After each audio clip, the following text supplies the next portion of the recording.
Well, Leanne, like I was saying just a little bit earlier on, is that I'm a few meters away from where Mbalenhle Mthethwa is stationed, and we are seeing people are arriving for the march. But where I'm stationed is just behind where the people are arriving. I'm just going to step out of the shot just to show you what's happening. This is where the police have started assembling, and this is the usual assembly spot. And just a moments ago, you would have seen a higher police contingency. We're actually just speaking to law enforcement authorities to see and find out what exactly they have planned in order to ensure that everything goes according to plan and there are no eventualities with regards to this march that we're going to see going all the way to the offices of the ANC in Luthuli House. Thank you so much. I'm joined by Mbalenhle Mthethwa, who is JMPD spokesperson. Thank you so much for speaking to us. No, today is seemingly a big day. We understand that you're expecting a lot of people to come here. Do you foresee any disruptions to traffic? Thank you to you, Mbalenhle. Let me take this opportunity to greet the viewers at home. Yes, we are expecting heavy disruptions to traffic today.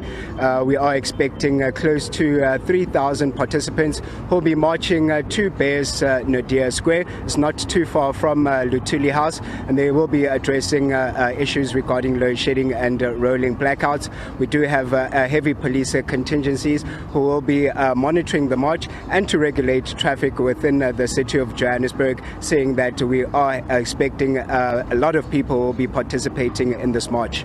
Okay. Now, certainly, I saw a vehicle here from as far as Pretoria, some from Sidibeng. Talk to us about what you've had to do in order to ensure that, it's all hands on deck today. No, definitely. All law enforcement agencies within the city of Johannesburg and Gauteng have joined us today as the JMPD to make sure that everything happens in order. We do have SABC, JMPD, of course, and Gauteng Traffic Police, just to ensure that, first of all, the participants are safe, and most importantly, that the traffic is regulated, and we ensure that we do divert traffic for motorists who will be using the roads within the city of Johannesburg.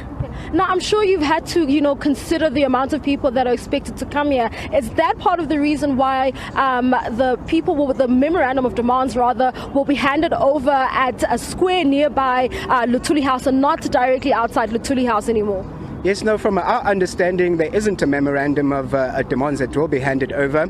It's just that leaders from the organization will be addressing the participants regarding this serious issue. And from there, they'll be marching back here to Mary Fitzgerald Square. And the routes that they'll be using from here, they'll use Lillian Ngoyi Street, traveling east, and turn right into Harrison Street, where they'll gather at Bears Nadir Square. And then that's, as I did say, that the organization's leadership will address their members, and then coming back they'll use Helen Joseph Street, turn right into Risick Street and right into Rahima Musa Street, where they'll be expected to be back here at about 1 p.m. and we are expecting them to be leaving Mary Fitzgerald Square at about 10. So motorists, especially motorists, should expect disruptions between 10 and 1 in the afternoon. Okay. And obviously later in the afternoon, if they're going to stay here until 10.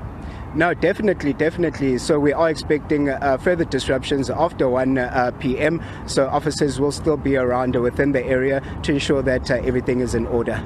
Thank you so much for speaking to us. There you have it. That is Mbalenhle Mthethwa, spokesperson for JMPD, just giving us a sense of what motorists can expect from today's march. Now, as you've heard, there will be no memorandum of demands that will be handed over at Luthuli House. However, the leaders of the organizer and the organizers of the march will then address those who would have come to support the protest march over electricity and the rolling blackouts that South Africa has been experiencing over the past few months. Now, this is not the first protest action or march of its kind. We've seen a similar one in Pretoria last week, where we saw Not in My Name as well as political party ZAPO joining hands and protesting against the 18% increase that was granted by NERSA to Eskom, as well as